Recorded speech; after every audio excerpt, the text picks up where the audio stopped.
Welcome and step into the minds of addiction and recovery. Hello, I'm your host, Brett C. It is an honor to bring into light one of the darkest aspects of our society, addiction. With 20 years of active addiction and 20 years of sobriety, I hope to bring together all listeners on a journey of inspiration and education. With my co-hosts Jared F. and Rich J., we will be sharing our experience, strength, and hope for all listeners to enjoy and have fun with. Now, F3 Recovery brings you the Super Sober Podcast. Welcome, listeners out there in TV and podcast land. We are back for episode 9 of the Super Sober Podcast. We're going to be going over steps 8 and 9. So far, we've gone through 1, 2, and 3, 4 and 5, 6 and 7. Now we're doing the treacherous meat of the program right after 6 and 7, the notorious 8 and 9. So we got some special guests as always on the Super Sober Podcast. Jared is out right now, couldn't get a babysitter.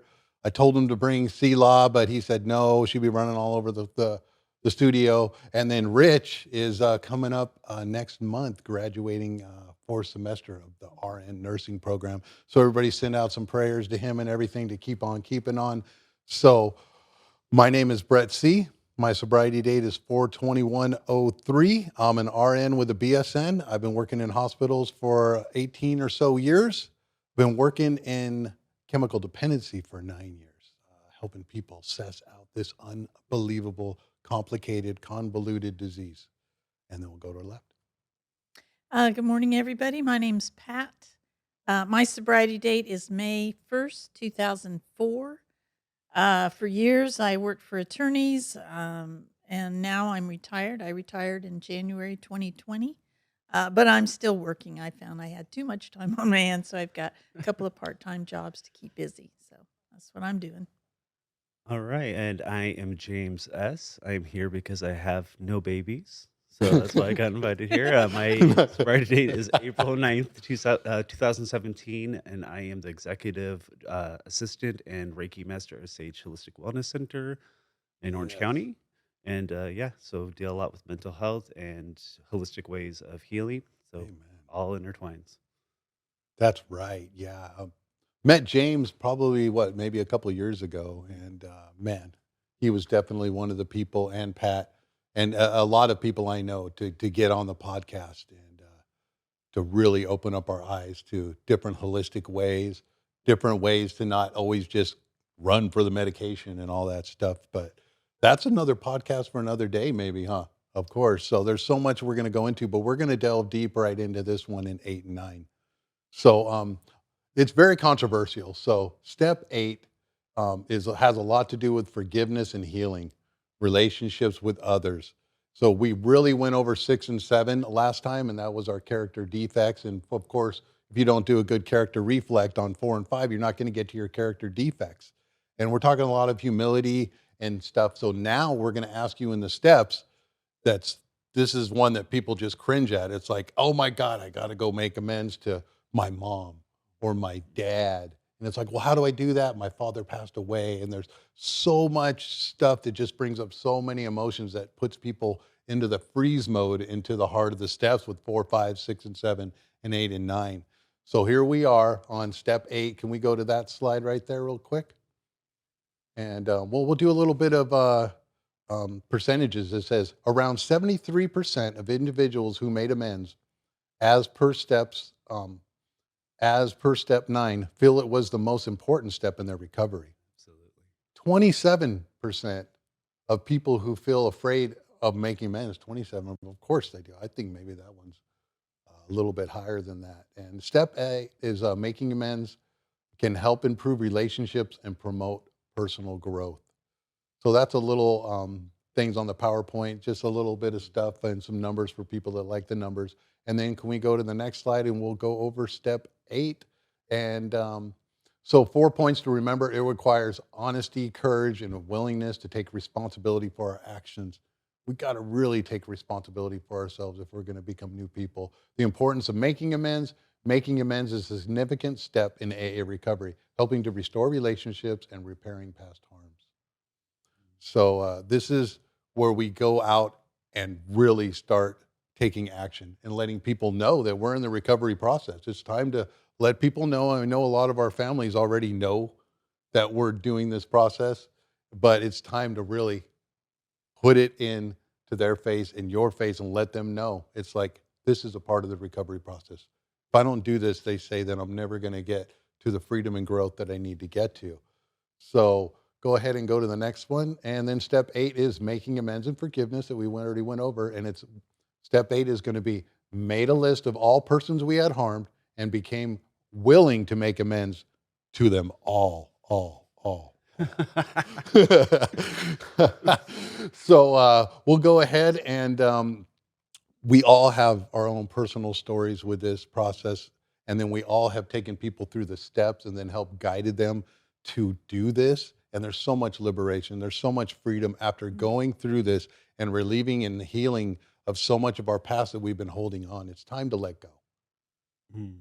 So that, I mean, people have been holding on so long that their hands are bleeding. They get blood all over and they won't let go. They just won't let go. Oh, So let's see what our guest over here, Miss Pat, I've been hearing her share for a long time about making amends. So I was like, oh, we got to get Pat on this one. But I mean, all of us that have been through the process, they're just, let's lead with this one for me. So in my first 2 years of recovery, I got a call from my brother. And I was working, I was selling cars at the time. And he goes, Brett, we need to talk. We need to have lunch. And that was, uh-oh. It wasn't, I mean, my brother's never called me up and said, hey, let's go have lunch. And he's military and all that stuff. And I found out my father was dying from cancer. Mhm. So this step right here, I was already had worked the steps. And this was one that I needed to do. That was big. And me and my father already had a rift. 2 stubborn alcoholics who used to be best friends, and it needed to be healed. So I went to his house, and if it wasn't for this program, I would have never have healed that rift between me and my father. And it wasn't wordy or anything like that. And I had found out that he had stomach cancer before, because your chances of getting stomach cancer from drinking increased by 20 times. So that stomach cancer metastasized to his lungs. He had already healed from it once, and then it came back, Wow. and he was on his deathbed. So I came in there and made that amends, and I'll never forget that.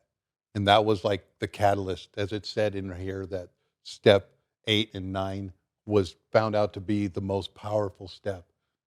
And after I made amends to him, he was a very stoic man, and he had his caregiver at bedside. And this is the house that we grew up at.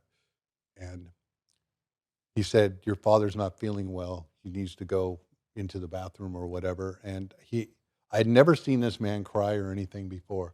But so that was one of my first big healing things of this program. And it's like, for that to have been mended before he passed away, and then to speak at his funeral and say all these good things and not it be like any kind of alcoholic rift or anything like that, was solidifying me in this program for sure. I already knew I was going to stay sober due to my history, and we've talked about that in previous podcasts, but that, I'll never forget that. Yeah. And usually what happens for a lot of us in early recovery, I know I'm kind of talking long in this intro a little bit, but we lose somebody in our first 2 years of recovery, and we get this opportunity to really practice the program. So I wanted to lead with my first big amends that really stuck with me for the rest of my life, and that was like almost 18 or 19 years ago. So, all right, what do you got on this, Pat?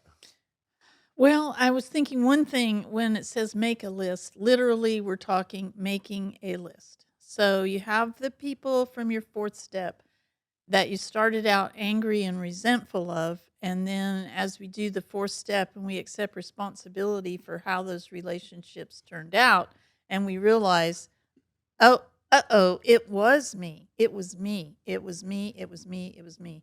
And so now we're going to make a list of the people that we have harmed. And you can usually take it right off your 4th and 5th step.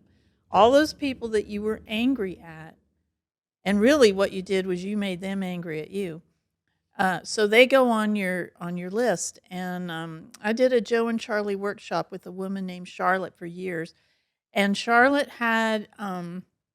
she had a little form for you to fill out, and it was nows, the people that you can't wait to talk to and start things clean and good going forward.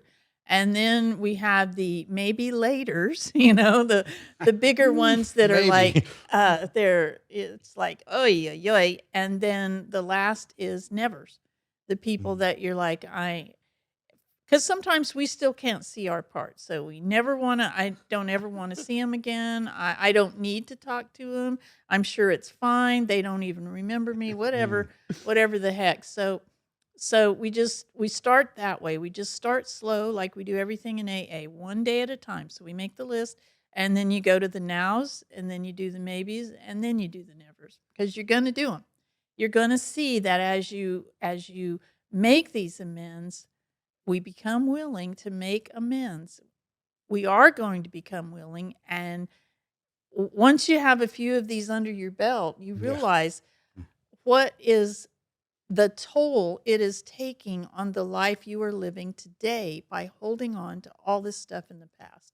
So suddenly we go from never to yes, absolutely. I want to make amends to absolutely everybody I can think of so that I can live in the now where God is, where I can be happy.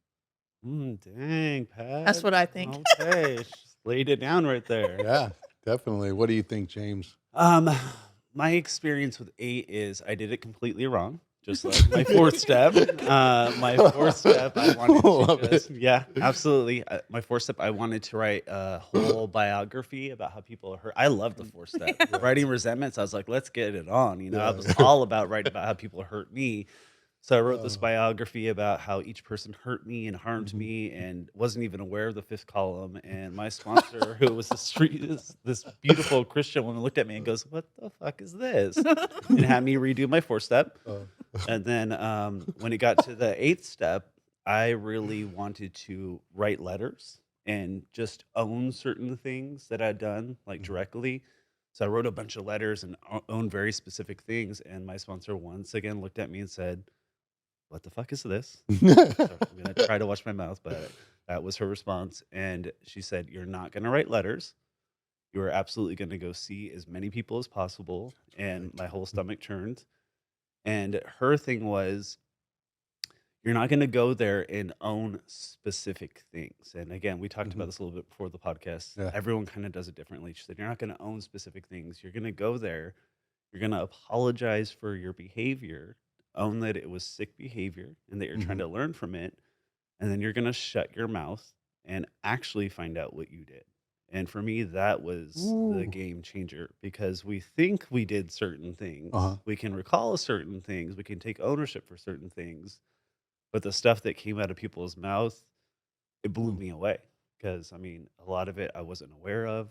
A lot of it was selective memory. I'd forgotten, to benefit myself. A lot of it was, in a haze of drunkenness. Mhm. But the things that people told me that I did really opened my eyes to exactly how sick I had behaved.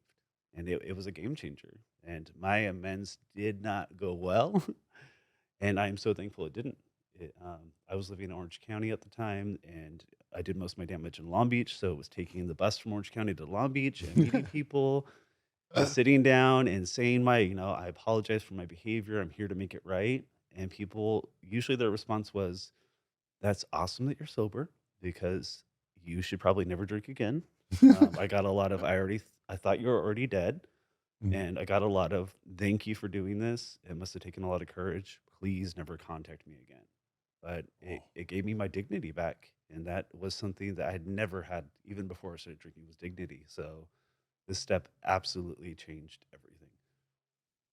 Yeah, that's awesome. That's amazing stuff as we go through this process. And there's a lot of pitfalls that can go into it too. And James was alluding, it's really hard to talk about 8 without encompassing 9 into it, and without, we were talking about before the podcast, without alluding to all the steps, because they all have such a fluidity into healing the process and then building upon the previous steps and then not stopping whatsoever. Because, like what Pat said, it's like, what can we do now? What's a maybe? And then what can't you ever do? So let's just go ahead and do the next slide so we can just fluidly talk a little bit more about some other topics and then pull in 9 altogether. Mhm. So, because it's really hard to compartmentalize. Hmm. So, step 8 of Alcoholics Anonymous AA is widely recognized as one of the most difficult steps by many members. This stage mandates that you compose a list of individuals you have wronged and demonstrate a willingness to apologize and make amends. The complexity of this step is due to the fact that it demands an honest self examination of the extent to which your alcoholism has adversely impacted the people around you.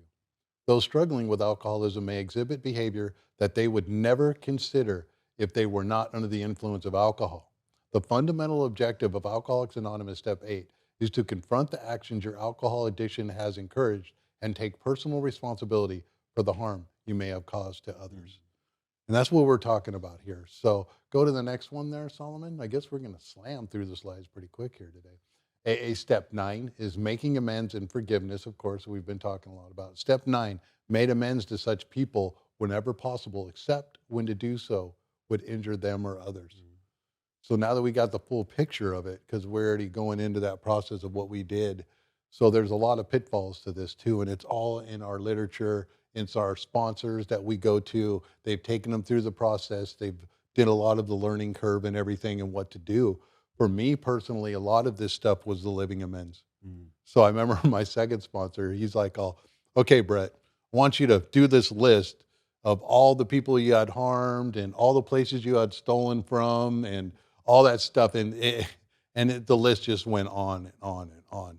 And he looked at me and he goes, well, it looks like you're going to be the living amends. It's like, you can't go back to each place you had stolen from and just know I started stealing in third grade.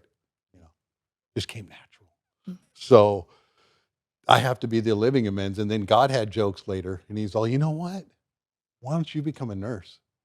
And every day that I've been in this career field and how many times I've helped people at bedsides, you know, either cleaning them up in just the worst areas of their life and the most scared areas of their life, that I think about this step. That it's like every time lots of body fluids and all that kind of stuff. I think you guys can only imagine. And all the different things at bedside, it's like, man, this is your penance. And it turns out I don't have a queasy stomach or anything like that. So you don't really know that until you get into the field. But I think about it often. And it's like, God has me here doing this, and I've been doing it for almost 18 years, that it's like, here is your payback. Here is your living amends. Every time I go in and do that. I don't usually do that so much now, but I had to last week. And that's what came to my mind. And it's like, you're going to wipe this butt with a lot of gratitude because this person can't do it. Mhm. And it's like, just think about the shame that goes with that. So for me, that let me off the hook a lot. And then every time I do something for somebody that might be financially to help out with a lot of discernment, but a lot of the time with a lot of the underworld kind of stuff or using that we do, you can't go back and do that because it's going to be injurious. Yeah, for sure. And I really thought that my fourth step list and my eighth step list would not correlate with one another. That was the conception I was under, right? They're going to be completely separate. It was It's going like to we're be, building. yeah, these ones did me wrong, and there's Right. going to be a couple people that maybe I did wrong. And then when you really go through that fifth step and you take everyone over to that, it can be. I think people get overwhelmed by it. It can feel Right. like you said, like you've been stealing since the third grade. So where do I even begin? And a Mhm. lot of it is living amends, and a lot of it has been through my sponsees as well. Like a lot of Yeah. people that I don't know where they are. A lot of my amends list had like guy in red shirts or person in ball cap that I would never see again. And Right. so I got to make amends through helping people Right. that needed my help as it went through their own amends, and that living amends of really helping people like in the gay community. I had a lot of amends with people in the gay community because I was a shady boy, Mhm. and I got to help sponsees that reminded me of that person that were going through the same struggles as that person, and Right. really make amends that way. So it's really interesting how God and the universe really correlates the amends process. Absolutely. Absolutely. Thanks for bringing that up. Hmm. And it seems like sometimes a lot in the gay community and other friends that I've had growing up through the years and stuff like that, it seems like maybe not to separate or anything, but like a double heaping dose of shame and guilt. in a lot of different ways that our society's built up and everything, and just know that the healing's here. Yeah. Brothers and sisters in all walks and forms of life. There's no separation with AA. We're like, come one, come all, get some healing going, Y- right? Yeah. And I will say that since I had a female sponsor at the time, and I thought there's no way I'm going to be able to tell this beautiful Christian woman the Right. things that I did. Hmm. And I was so blessed that I had someone that, first and foremost, she was a woman of the program. Hmm. And so I would tell her these deep, dark secrets, using sex as power, using Hmm. sex to um, get up on someone else. That was Right. part of my amends process too. I worked in the sex industry for about a year in Hmm. my disease, and making amends with those people that had harmed that way, stole the money from, beat up. Everything Yeah. that goes along with And that. to be able to have someone that held that safe space for me to admit these things and not judge me or not turn away from me, that was definitely life changing. And it helped me heal my relationship with God too, because she was such a conduit of the program that I got to heal my relationship with God because there was no judgment. And that's what you're afraid of when Right. you are in the gay community, come into a program like this, like God, like there's shame attached to it. So I was so blessed that during the men's process, I could tell her everything. And there was no like, get out of here, you're disgusting, or that's, Yeah. she really let me work through that process in an honest and conducive way. That's awesome. Thanks for sharing that. Hmm. I appreciate that. And definitely a lot of personal stories that we go out and do that, especially like my father and everything. But my family is very accepting of my amends. But I know another big one was with my son's mother that left when he was 3.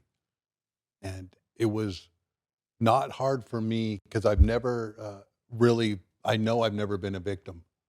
So for me, it was like, it wasn't like, oh, well, that person manipulated me. And it was like, oh, hey, and it's like, yeah, I don't know about that. So another powerful aspect is to reach out and admit my problems. And it was like, do I have justification? It's like, she left when he was 3, never to be seen again. And it was like, well, that was kind of a blessing, though. I don't have any baby mama drama, and we just kind of move forward in different things like that. But it's always about us, and it wasn't any injurious aspect, right? When we go do this amends, we always keep things on our side of the street, and it's an ongoing process. Did you know that you weren't a victim from the get, or did you have to learn that as you got No, I know sober? I wasn't a victim. Okay. So there was, I remember as a younger kid, there was this, we used to go down to the beach at Pocheese Beach in Dana Point, and there was a silhouette that was spray painted on the sign of the DMV, and it was just an outlining of a human, and inside of it said victims of oneself.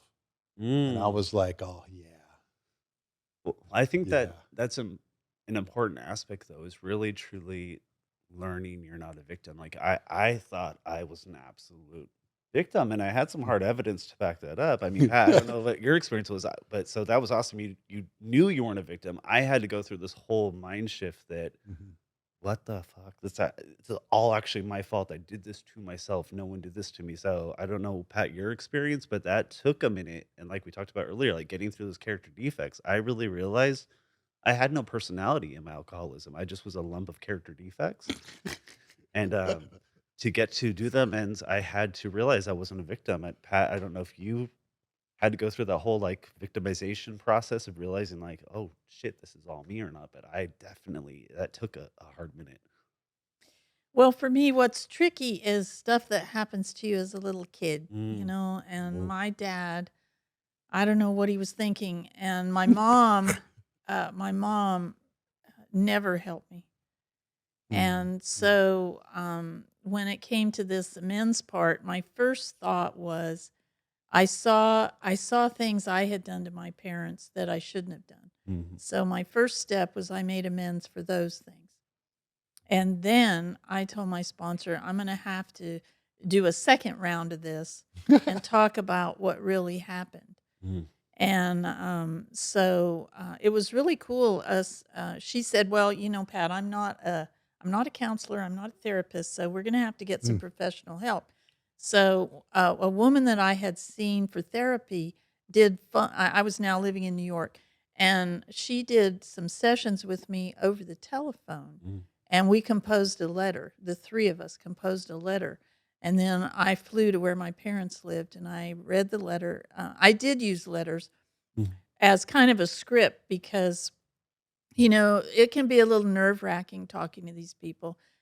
I mean, this is stuff that you've held in all your life. I mean, so anyway, so I read the letter, and it went very badly. It went as badly as, although I had actually worried that my dad might shoot me. He, Oh, he did Lord. not shoot me, but it went badly. And that is the last time I Mm. ever saw my dad. And then Oh. later on, I was working with a sponsor when I moved out to California, and she helped me in one session forgive my dad. It was the most amazing thing because not forgiving my dad and my mom was killing me. It was just Ugh. turning me inside out. And the problem with childhood stuff is, yeah, I didn't do that. They did that. It's a crime. And I felt like I was serving the sentence for their crime. But it was killing me. So I had to finally say, you know what? I'm not condoning what they did, but I have got to say, I don't know why the heck they did this, but they did. And that's between my dad and God and my mom and God. And as for me, I've got to be done with it. And Right. the thing that AA has done the biggest for me is that I realize we all do these unbelievable things to the people we love. Mm. Right. I look back at I've only been married once, and I look back at the way I treated my ex-husband, and Mm. I can't believe it. I'm just, it's not that I'm ashamed. I'm astounded at how selfish and self-centered I was with someone I told the world I loved. I, you know, and so that helps me understand. I don't know why I did that, and I've had to do a lot of work on that. And that's a remarkable story too, but I was able to forgive my mom and dad, Mm. and I've tried. I want to forgive everybody. I want to. I can't ask them to forgive me, but I can do everything I can to lead a better life, to acknowledge what I did wrong, and go from there. So. Wow. So my ex-husband, what happened there, we, I'm really old. So like all this Mm. happened a long time ago, and I hadn't seen him in 22 years. Mm. And when I was moving out here, I knew he was in Albuquerque. I was going through Albuquerque. I called, What and year of sobriety was this? uh, this was 2008. So I was 4 years sober, Okay. but I spent years not working the program. So, that was crazy. Don't do that, people. Please don't do that. If you get abstinent, get the program, because sobriety is a lot different than abstinence. So, Amen. so anyway, so I'm out here, and I call him. He has not heard from me in 22 years. And I get his number. I call him. I say, hey, it's Pat. And he goes, what do you want? As So you I'm like, should. oh my A gosh. valid Dun dun response, dun. Pat. Wait a second. Wait a second. This is, I don't know. And I said, well, I was just wondering if you might have some time and we could get together and talk. And he's like, I don't know, Pat. I don't know about that. And I'm like, well, I'm moving in town, blah, blah, blah. He says, let me think about it. Call me later. Okay. So I call him later. I called him about 5, and I said, well, what do you think? And he goes, yeah, I guess I can talk to you. So I'm like, oh, good. So Wow. so we met for like an hour, and I said what I wanted to say, and he was very gracious about it. And then we parted, and the next day we talked on the phone, and that went nicely. And then a few days later, he sent me an email, and he said, some of that was my fault. Mm. Wow. And I was like, oh my gosh. And then to bring this full circle, last year, one of my cousins died, and I was back in New Mexico for that. And he had been a real good friend to my ex-husband as well. And so I ended up seeing him again. So now I saw him after 22 years, but that was 2010, so that's 12 years ago. So I saw him 12 years later, and we met, and he spent 4 hours making amends to me, because he was a Vietnam vet, right, but he just got back home not too long before we married. And between 2010 and now, he had done a lot of work. He had Oh, gotten a lot of therapy for his PTSD, and he had just done just spent years doing the work that I had longed for him to do when we were married. It was crazy. You need help, And he finally got it, and so he spent all that time making amends to me for his behavior. So it's just like fantastic. I mean, it just couldn't have been more beautiful. And so what I do in AA is anytime there's a panel at the VA hospital or we have panels right now for some homeless vets. I do anything for vets. There's the sheriff now in Theo Lacey. They have a mod of vets. Mhm. wow. I volunteered for that, and I always tell the guys, I treated my ex-husband so badly, and so this is one thing I can do to feel better about the way I not feel better, but just if I can help somebody in the way I didn't help him. So, I tell you this program just gives you an opportunity to straighten stuff out that you just never thought you'd be able to do. It's great. Wow, Pat. Yeah, Wow. sweet. Is it bad of me that I'm really trying to envision what sweet looking Pat Yeah. did No, no, back no. then? Because I'm like, what this like?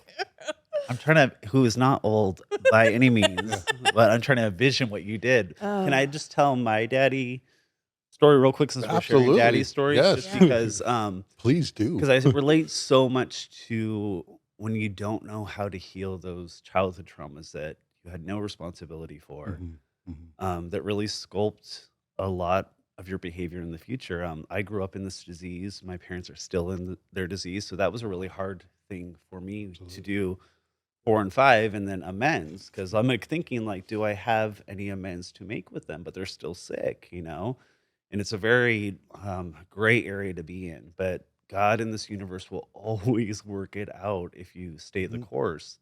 So I remember going through 4 and 5, and I know we're supposed to be talking 8 and 9, but it does No, all no, it's all correlate. fluidity. But writing out all those things I was angry at my parents for, and there was a lot of things, a Of lot of course. things, and of course the fifth column was blank, and I felt I had no part in it, and my sponsor heard me out, and that went on for like a good hour. I was enraged by even thinking about what my parents did to me.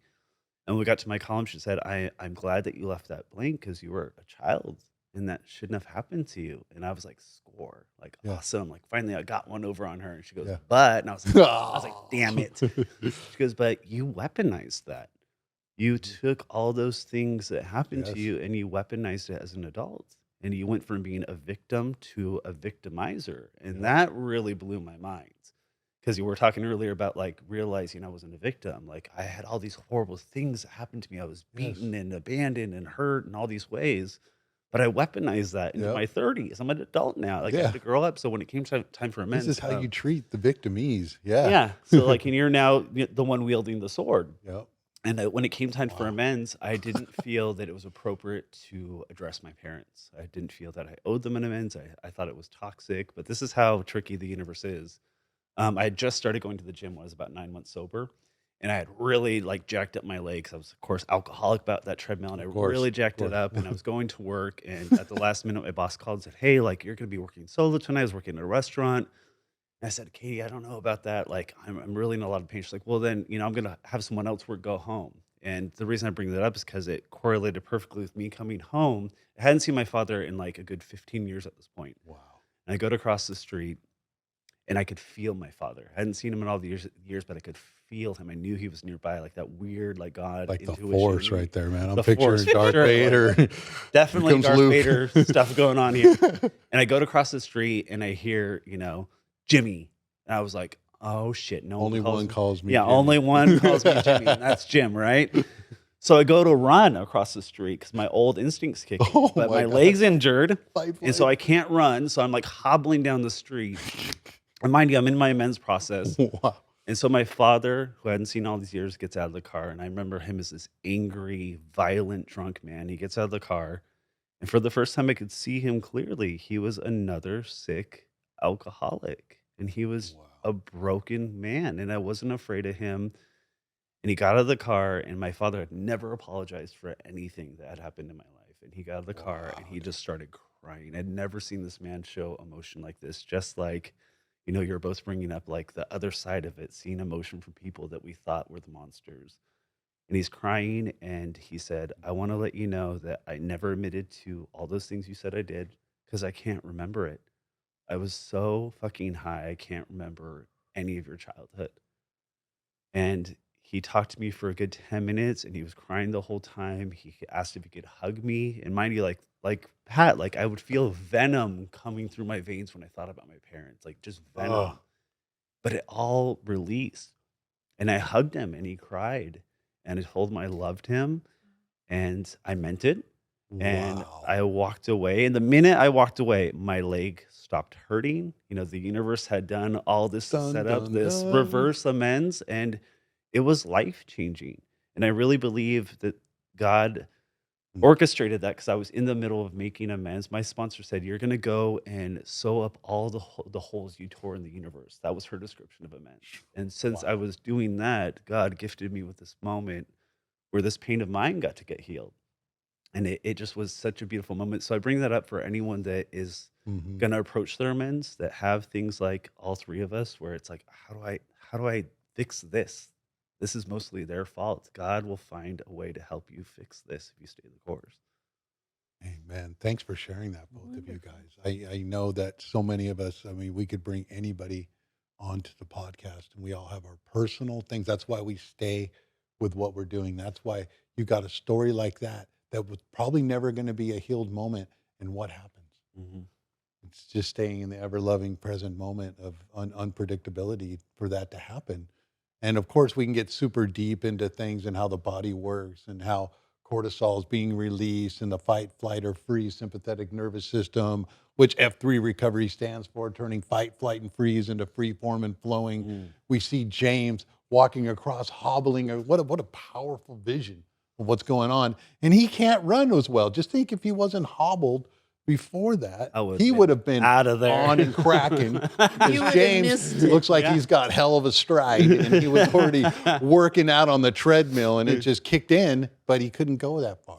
I was an injured gazelle. Yeah, But exactly. I mean, Actually, it's all James happening. would have been at work if he wasn't injured. yeah, exactly. Thanks for Yeah. popping in, Solomon, on that. See, I mean, so many different things that we can go through that life is happening for us and through us and no longer to us anymore. When we come into the program, we got these beautiful scenarios that we actually just started chiseling through us and unbelievable. Thanks for sharing, you guys, on that process. And it's like for my own father too. I mean, he was a football and wrestling coach.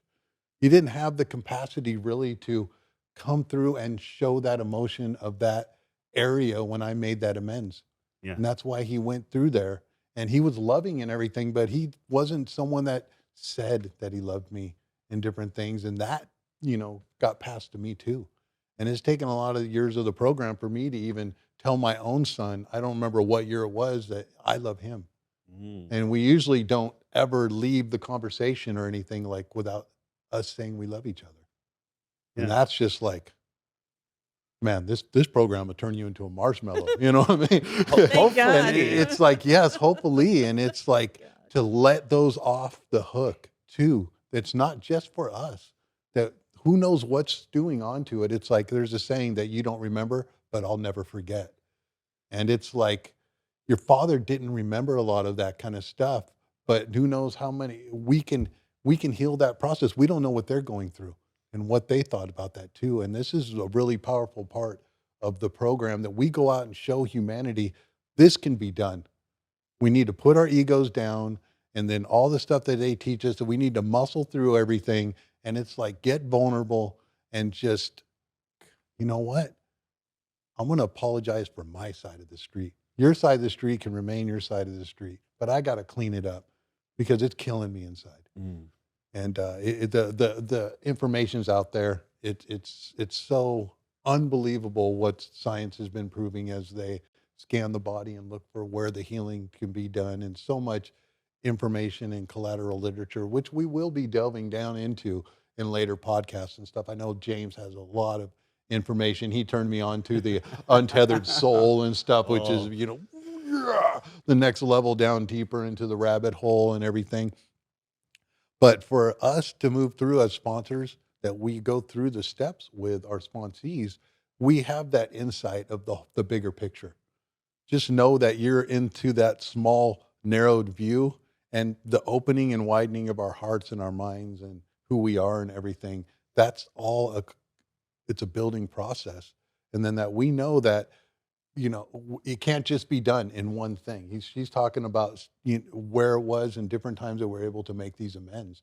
And sometimes it'll just happen. It'll just happen. And we can't wait to keep on doing the steps. So, I mean, we're going to, as you do your amends list, who knows how long that's going to take to finish it. It might take a lifetime. For me, it's going to be a lifetime. Then we move on to step 10. And I know that Pat also, I wanted her to share about some of her relationship with her son that she shares in different meetings and stuff like that, that we can be in a state of cleaning up our side of the street and then the street gets dirty again. Yeah. Right? Unfortunately. So my son, I was a single mom. My son never met his dad, and I was a crazy woman, and I don't know what living with Sweet me Pat. must It's have. so hard to imagine, isn't it? I don't know what living with me might have been like, because I don't know. I was unhappy. I don't know. I wasn't drunk in front of him. I was a binge drinker. But my behavior, really, I was a 6-year-old. I was just a little kid stomping around, mad and sad and depressed, and it was horrible. But he's quite a character, and he made it through. He was alive. I didn't kill us. I wanted to. That was my worst times. There was a couple of times when he was little that I schemed about how I was going to kill him and me. And whenever I see that on the news that somebody's done that, I know what that feels like, battling that. God. And anyway, so finally, he grows up, and when he graduated from high school, he's like, "Mom, I'm joining the Marine Corps. I'll see you later," and off he goes. And so I started drinking more. That was my reaction to that. I'm like, I've been holding myself back on this drinking thing. Yeah. So, and that led to me getting sober, thank goodness. So, because it gets worse, it never gets better. So, and thank goodness, because I was kind of at a plateau, and I could have gone on forever, but I got worse, so I got sober. And of course, when this whole amends thing started, I made amends to Matthew, and he said something like, "Yeah, Mom, you did the best you could. That's fine. See you later. Bye." And so I'm like, okay. And then I ended up moving out here. He ended up at 29 Palms. So, and then he decided to live in California. So he had a little girl, and I came out here, and ostensibly, what I told myself, I was coming out here to be part of his life, but really, what I wanted was to him be part of my life, and I wanted to still tell him what to do. I wanted to continue directing his life, but I didn't know that. I was blissfully unaware. So I come out here, and we're living together, and things were, tricky. I still didn't really. I tell you, this sobriety, it takes a while to change your behavior, to really see it. You see lumps of it, and then you need to see more. Anyway, so things went from tense to horrible. And we had this one conversation, and his new girlfriend and he and I, and they sent me a text and said they never wanted to see me again. Oh. And I was just like, oh my gosh. I tell you, I moved out here for you. No. Yeah, I felt like that. And a text breakup. And it was brutal. Those are It brutal. was brutal. Yeah. And she sent me the text, and I said, "Matt, did you even know about this?" I mean, of course he knew about it. I wrote the text, but she sent it. From her phone number. That's right. Oh my gosh. And so I tell you, I didn't know what to do. And it took me a while. It just took me a while. And then And what year of sobriety was this? oh geez, this was 2017. I was 13 years sober. And can I ask real quick, did you initially react to that text? And if so, was it not very kind? Let's be honest here, Pat. I didn't react to her. Oh, okay. I called Matthew, and I'm What was that phone hysterical. call I'm like? crying. Okay. I'm crying. I'm like, I can't believe this. Old guilt tactic. Everyone. It was crazy, but I didn't see my part. It Mhm. was just, and it took me a while to see it. I got angry. I didn't see him. I mean, okay, and I'm like, my side of the street is perfectly clean. Mm. Well, it wasn't at all. But we don't know that. I mean, it's all a process. Life is just a process of learning, and unfortunately, we learn through pain. Darn it. Mm. And so, Motivator. so what happened is Matt and I started kind of seeing each other a little bit here and there, but the girlfriend was just like, "I'm never going to darken your door," and I was like, "Fine." And so, Mm. but then eventually I was like, "Oh, this is not going to work. This can't be. Yeah. What can I do?" And so what I did was, he said, "Well, you could call her." I was too afraid. I just couldn't do it. I just couldn't do it because. So what I did is I wrote a letter. I wrote an amends letter to the two of them, and I thought about it. I prayed about it, and I said, and I saw my own part in what was going on. And I tell you, these principles work in any circumstance. So that's what started it. And then we actually had a therapist help us meet on neutral grounds. So the three of us met, and it was tense. That first meeting was very tense. I was certain I was defensive. I was certain I was going to be told how horrible I was, and that isn't what happened. It worked out so beautifully. So we went to one session, and then we left, and then the second session we started talking afterwards, and we went to eat lunch. Wow. And then everything changed. And today they're living with me right now. Wow. What? The place they were living didn't work out, and they needed a place to stay, and now they're living with me. Is she on the couch? No, I'm just kidding. No. and I've thanked He's him. got his little bed bag. And she's on the floor. in It was the a single corner, bed. but hey, it's still a roof. but I Amen. I thank her for doing that. Mm. I told her that was so helpful to Matt. I think it helped him do what he needed to do. Mhm. I think it helped me see what I needed to see. I think it was really brave of her. And I've told him I am so happy that I can be there for them now and do some, and I'm glad they're there. I'm glad they're there, and I embrace it. We play Mexican train dominoes. Oh, I love that game. Oh my God. That's what we do. We have game nights and we play Mexican train dominoes, and it's really beautiful. And I despaired of it ever working.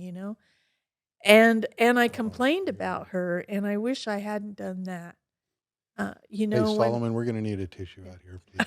I got one. Oh, you got some. Okay, one. She thank comes you. prepared. Yes. She knew what steps we were talking about. I'm a crier. I think we got our first tears on the Super Sober podcast. And I hope that the audience is teared up too. Yeah. So I don't know. I didn't see my part. I didn't see my own part, but God helped me do it. So Amen. we just have to keep, we just keep walking forward, trudging that path of happy destiny, which when you first hear that phrase, you're like, what the hell does that mean? And that's what it means. It means that every day I know there's something better and that this isn't right and I need to fix it. And how can I fix it? And help me fix it. And then you try and you do, and then it's fixed. That is so beautiful, Pat. That is really beautiful. Again, I'm trying to imagine what you've done Yeah. because you are seem like just such a sweet, perfectly put together lady. But I just want to real quick tap on those Absolutely. amends that when you first make them and you don't get the results you're seeking, because I have a lot of sponsees that do this. They'll go make the amends or have expectations of a certain reaction. They don't get it, and they want to throw the towel in. They want to burn it all down because they're upset about it. Usually it's with a significant other, a girlfriend, a wife, a boyfriend, and they didn't react the way I wanted. They didn't forgive me. FAA, recovery.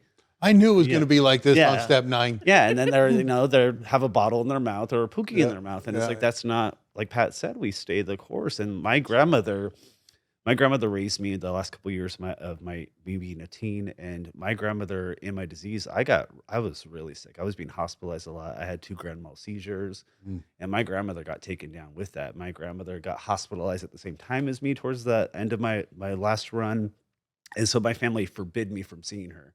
Like, it was too costly to her health. My grandma was like a 3-time breast cancer survivor, and I just was reaping horrible, horrible her health was declining because of me directly, so they cut me off from her, and so when I first made Too that much energy. yeah, yeah, and so when I first made that amends, it was very timid. It was like little, little steps, little, Right. toe in the water, and I sent her a letter to start with. I think I sent her an email, text here, and I could have really made myself the victim again, and, "Oh my gosh, they don't understand. I'm an alcoholic, and they're not being supportive of my recovery," but I stayed the course, and it took 4 years before I saw my grandmother, and I sat down with her, and I made my amends, and it was still very trepidatious, and, just last weekend, got to spend a whole afternoon with my 90-year-old grandmother and just watch Buffy the Vampire Slayer and eat pizza, and it just was so reaffirming of this program. But I want to bring that up because again, if you make these amends and you don't get the instantaneous results, because we're alcoholics, we want We want instantaneous. instant. Yeah, Serenity like, now. oh my gosh, they hugged me and told me I'm welcome for Christmas and they love me. And that's not how this No, plays out. You got to trust the universe on this. And sometimes it takes years. And sometimes you don't get the reaction ever, absolutely.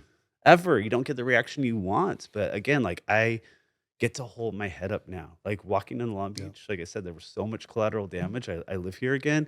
And before I was so afraid, like I'm gonna run into an old John that like I broke people's noses in my disease. Like I'm gonna and since I cleared it up, I cleaned it all up and did my side of the street and manicured my lawn and my bushes. I get to walk with my head held high, and that's for me what it's all about. Yeah. That's awesome. We're 52 minutes in here talking about, we could talk this, as always on the Super Sober podcast, there's so much information, so many stories of transformation. Um, I want to really take a heartfelt second here to thanks for opening up and sharing these things that are so vulnerable. You can only share these things about working through this process or be on a podcast or be in a public forum or anything like that about letting yourself off the hook. I'm no longer worried about what other people are going to think about me or my past and what's happened. I've done my own work. I'm free. Yeah. I mean, and that's right through here in 8 and 9. And it's like we're going to be talking about steps 10, 11, and 12 on the next podcast. And that's how we do the maintenance part of this and how we keep moving forward. For me, I'm the living amends, like I've said many times before. And we can also create more wreckage. Oh, Things can yes. happen later on, but we have the solution. We know we don't have to be like, oh, at 13 years sober, it's like, oh, I screwed it up. When am I ever going to get this program right? That's right. And it's like, it's about staying the course, like James said and Pat said. It's about staying accountable to change. It's about being able to see the different levels of where we were to how we are. It's like, okay, at 20 years sober, am I floating around in the cosmos? Maybe some days, Yeah. maybe, but my feet are firmly planted on the ground. This is in the business of living here, and I get to give it away and to help other people. There's so many people that are going to go to the grave and just take all of this stuff with them and never allow the person on the other side or themselves release it. And then it's going to get passed down to the next thing. And then the next family, this generational process that happens. People that, I mean, your parents didn't know. Yeah.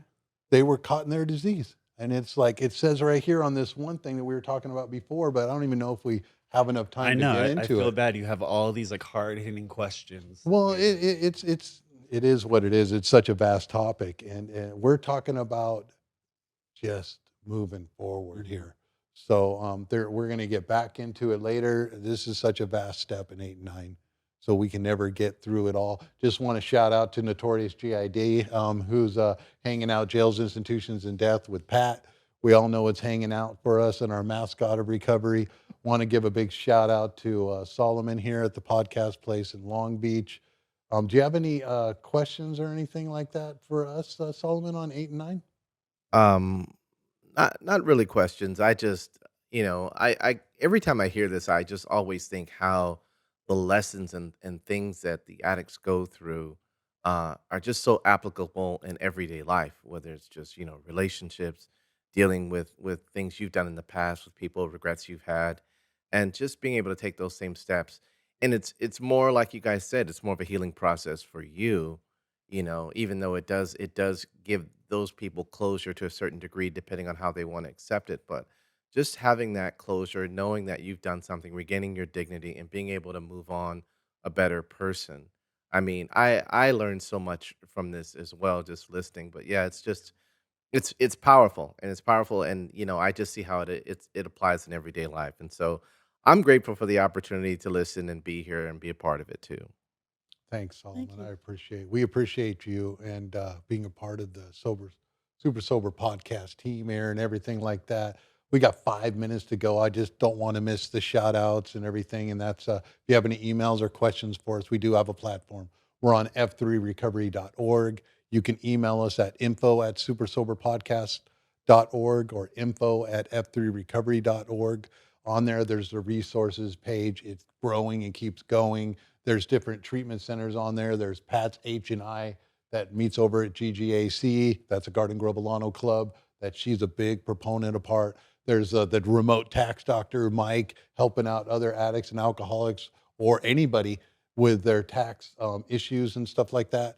And then there's my buddy's treatment center out there, his house and New Creation out in the IE. That's Glenn, who helped me get sober through his place. And then there's the step house. There's all types of different things.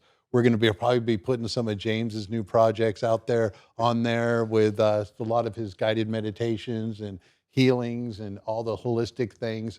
It's going to be a growing platform. We're not going to be done here. I want to give a shout out to the Detox, the Hollywood script that I wrote. It's all about addiction, the deadliest disease that man has ever known. It's a streaming series. The one sheet, the is on f3recovery.org. You just scroll down, you'll see the detox, punch in, it'll show you the PowerPoint, it'll show you about what it's about. So anybody out there listening that might have somebody, a friend or someone in recovery that's in Hollywood, it's available. We don't have a signature series for us to all sit down and grab some popcorn and be like, wow, that's me. It's all there. So hopefully that'll be pushed out. I tried to make it to the Writers in Recovery treatment, but I was sick to pass out, and they have a little collaboration thing for different people and directors and all that. Missed that. That's a yearly thing, but I'm out there doing it. And so please email us if you have any questions for James, Pat, any processes for healing, anything out there. I mean, for future episodes, just go ahead and reach out to us, and we're available. I don't know if you have any specific site that you have as a platform or anything? Well, you got to get sponsorship. So you got to be. We'd like to thank our sponsor, Rad Coffee. Yeah, that's right. No. Yeah, Rad Coffee right around the corner from here. If you haven't gone to Rad Coffee, oh my gosh.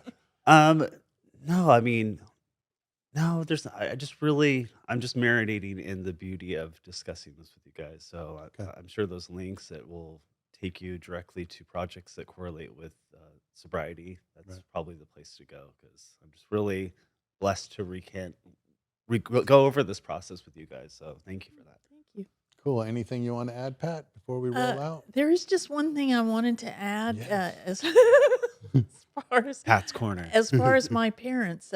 When my father died, I went home. I wasn't sure what the reception would be because, like I say, I hadn't seen my parents since that day. And my mother's first words to me were, "Pat, I'm sorry. Can we start over?" Mm. Which I took as a Wow. acknowledgement of everything that I had said that they denied. And we did, in fact, start over. And she became in terrible health after that. And I decided to try to be of as service to her as best I could. And I was with her when she passed away, when she died. It's so beautiful. And that is something I never thought that I would even want to do. And yet it turned out to be, wonderful. So we just don't know. We're on this path and we know we need to be healed. And God sets about presenting us with the opportunity and the means to do all of this. Yeah. Because on my own, I never would have been able to do any of this. So I'm grateful to Bill and Bob for starting AA and for all the sponsors I've had and everybody you meet in meetings that helps you stay the course and keep on keeping on. So Yeah. Right. it's great. It's a It's collective. wonderful. Well, just like Solomon's point, like the human condition is crazy. And that's why I'm a grateful alcoholic. I really understand that now because we get to see the stuff that most humans will go to the Yes. grave with. Like it is vital that we go make amends and that the Mhm. humans, we need to make amends to one another, but the alcoholic has to do it because our life depends upon it. That's So right, that's why 'cause I'm I a might grateful drink alcoholic. again. Yeah. That's right. Awesome. Well, this is another episode. We appreciate. We're out there in the community. It is your responsibility to get in there. All of it's out there. There's people out there that are more willing to help, whether you're in the program or not. We're not just talking about this. Friends, family, everybody. There's unbelievable, probably the biggest spiritual movement that has ever happened on this planet is happening right now. Mhm. And most people are unaware. Mhm. So we're a part of it. So we're just going to go ahead and keep on keeping on. And thanks for tuning in. Thank you for listening to the Super Sober Podcast. Go to our website at f3recovery.org. That's F3Recovery, all one word, .org. We're turning fight, flight, and freeze into free form and flow through practicing the 12 steps and staying accountable to change. Don't forget to keep on keeping on.